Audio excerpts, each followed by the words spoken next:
Welcome to the presentation of my final year computer science project, Golden Score. Let us find out how we can 3D reconstruct a judo scene from as few as a single image. The methodology relies extensively on existing techniques in the literature, applying, evaluating, and combining these techniques to build a novel approach for creating novel 3D models is the aim and the contribution of this project to the diverse range of existing approaches. We first take two contrasting 3D reconstruction approaches: minimum prior knowledge with 3D scanning, maximum prior knowledge with 3D modeling of only human bodies. Both of these approaches produce 3D models from images. The essential difference is that the first approach can model any object in theory, while the second approach can only model human bodies. Output space of a 3D scanning algorithm is unconstrained, while that of SimplifyX, the software associated with the second approach, is constrained to only human bodies. Since we really just need to model human bodies, this output space constraint is actually in our favor. It is secure that we will get what we expect. Moreover, a lot of information about the shape and poses of human bodies is already built into SimplifyX, which is why I call this approach the maximum prior knowledge approach. Therefore, we will follow the second approach of maximum prior knowledge to produce the initial 3D models of the individual fighters. Once we have built the initial 3D models, what remains to do is to optimize the initial models to more closely resemble the target images that we initially provide. A supplementary approach to optimizing a produced 3D model is with differential rendering. The animated image here illustrates the promise that this approach holds. The geometry of an object can be changed until the object more closely resembles the target image, which is exactly what we want. We combine the previously described dependencies to arrive at the methodology. This slide here illustrates how we can get from the input image all the way to the final 3D model. We start with an appropriate input image, one that contains as little abstraction as possible. Then we pre-process that image into two sub-images, each containing the individual fighters. Then we construct 3D models from each of the sub-images using SimplifyX. Then we optionally optimize either or both of those models using differential rendering. Finally, we merge the individual 3D models into a final model and we can capture the golden moments of judo. Now, I shall demonstrate the application of the methodology to this photo of world and Olympic champion Shohei Ono executing the judo throw Seonage.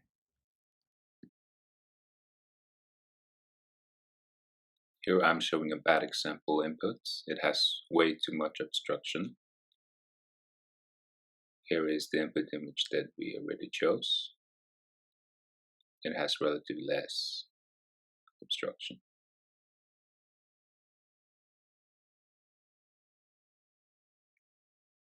The tool that I'm using to separate the image into the two sub-images is called GrabCut. It's a it's an interactive tool to extract the foreground of an image.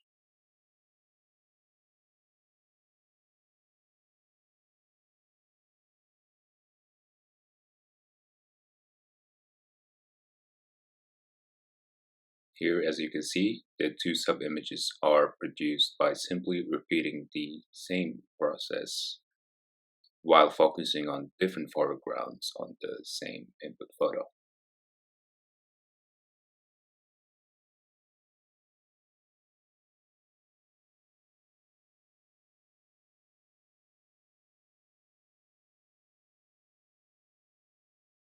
Next step, we are generating the key points file by the OpenPose key points generator.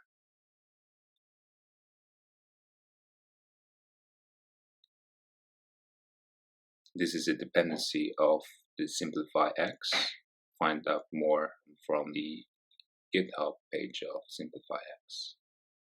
As you can see, the initial key points are not satisfactory. For the uke, the key points are virtually useless. For the tori, it's slightly better.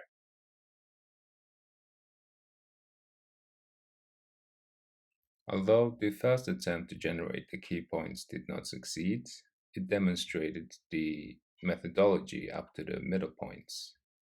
Now we will repeat the same process after we pre-process the images with two optimizations. First is to fill in the missing pixels that were removed during the grab cut step. And secondly, we rotate the upside down person so that the orientation of the person is more natural. We will now repeat generating the key points.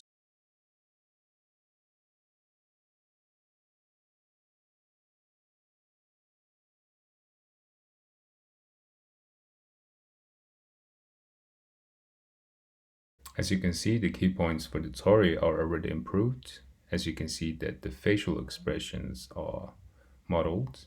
There is a slight flaw in the left leg of the Tori in that it does not show the full key points of the entire leg.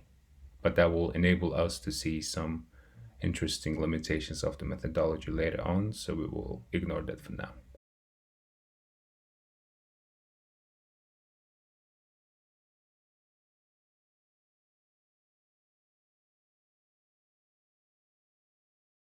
Here is much more obvious improvement to the key points generation.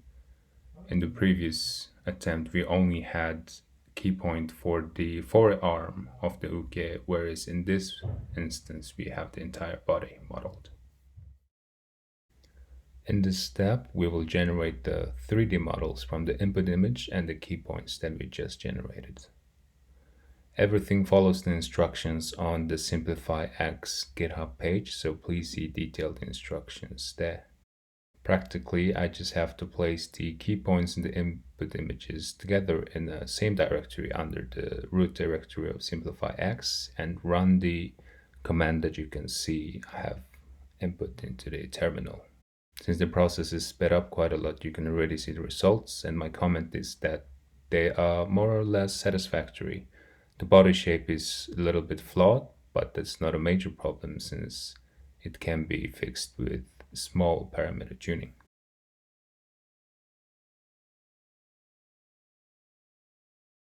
We will now take on the most interesting step of the process, which is the most major contribution of this project, the combination of Simplify X with differential rendering.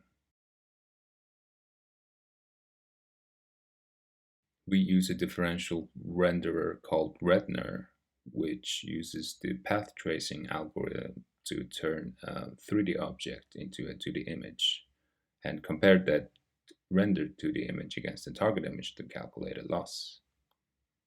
That loss can be backpropagated down to the scene parameters, including the geometry of the 3D object, and the geometry in turn can be changed until the loss reduces with gradient descent.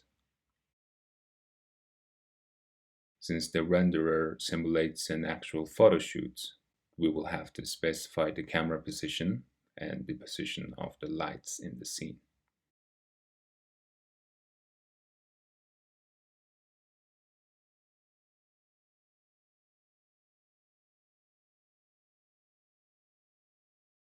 The major challenge in this step was pipelining the gradients of the geometry to calculate the gradients for the body pose parameters of Simplify X.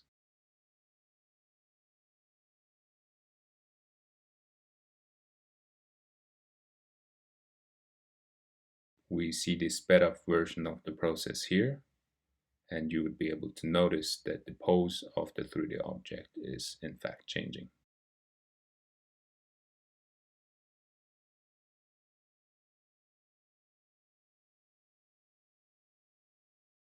You will also be able to notice that the loss calculated during each iteration will have dropped over the long run.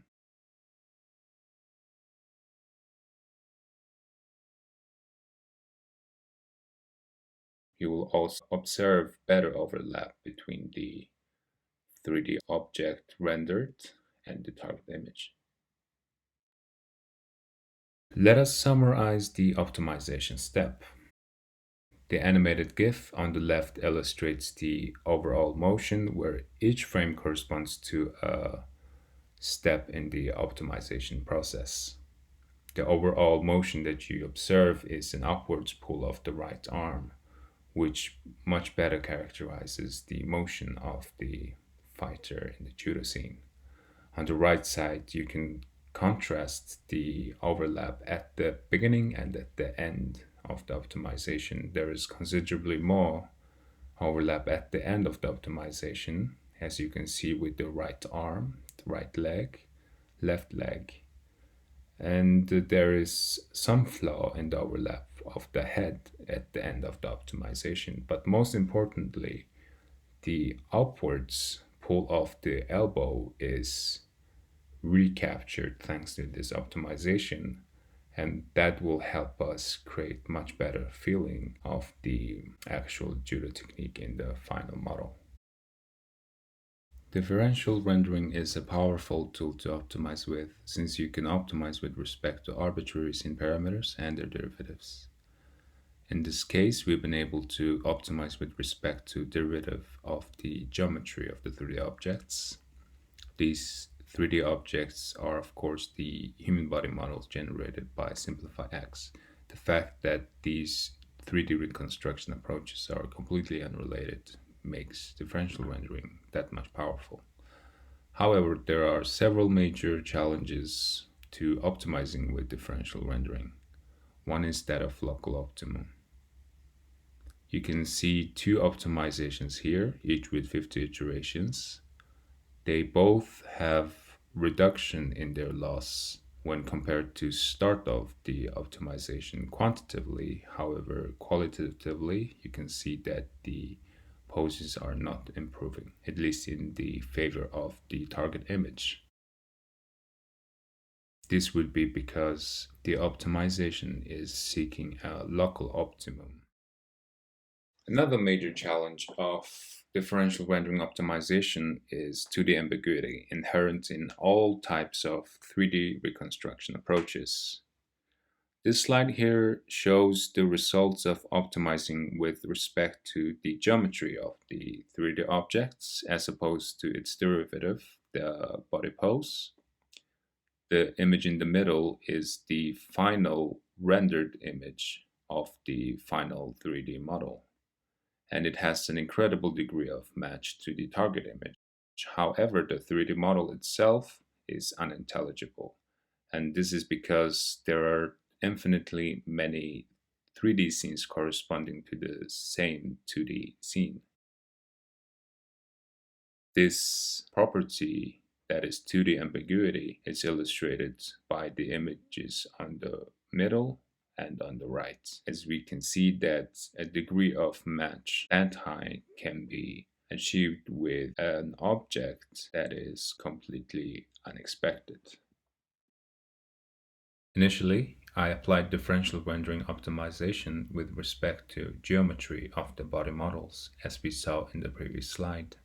Then the challenge was clearly to constrain the output space. 2D ambiguity made it very difficult to control the mesh, such that its surface and overall shape are as expected. It was ultimately resolved by optimizing with respect to derivative of the geometry, the body pose, rather than the geometry itself. However, there is an interesting promise I discovered along the way, that is selective optimization. When the differential renderer only captures a selected region of the model in its camera, the other regions that do not contribute to the rendered image do not get any share of the error, as it is fair. These regions are therefore not changed by the optimization and are constant. This effectively constrains the output space by reducing the number of variables to worry about. This might be a powerful yet simple approach to divide and conquer a complex 3D object to only a simple bit of it at a time. That would be an extension of this project in the future. Let us now get back to the final step of the methodology, merging the individual 3D models together. We will do this with the help of two Python functions I've defined, rotate and translate. They are quite self-explanatory. I have written them in the Python file grip.py, which takes as input the 3D model of the tori and the uke and translates and rotates the uke's model with respect to the tori in order to achieve the relative position that characterizes the judo technique. Finally, we can conclude the demonstration with this fantastic final 3D model. We can qualitatively evaluate the model in terms of the relative position of the body parts of each fighters or the pose, and the relative position of the fighters as whole. Most importantly, a satisfactory model should characterize the technique being executed well. This demonstration model we created is of excellent quality. The pose of each fighter is highly accurate with acceptable flaws, and their relative positions perfectly characterize the technique. The right arm of the tori is pulling left arm of the uke upwards, while the left arm of the tori is on the lapel/chest of the uke, just as in the input photo. The only major flaw, that is, the pose of the left leg of the tori, is mostly obstructed. In conclusion, with respect to the aim of this project, we have successfully applied, evaluated, and combined diverse range of existing 3D reconstruction approaches to develop and demonstrate this methodology, finally capable of capturing the golden moments of judo.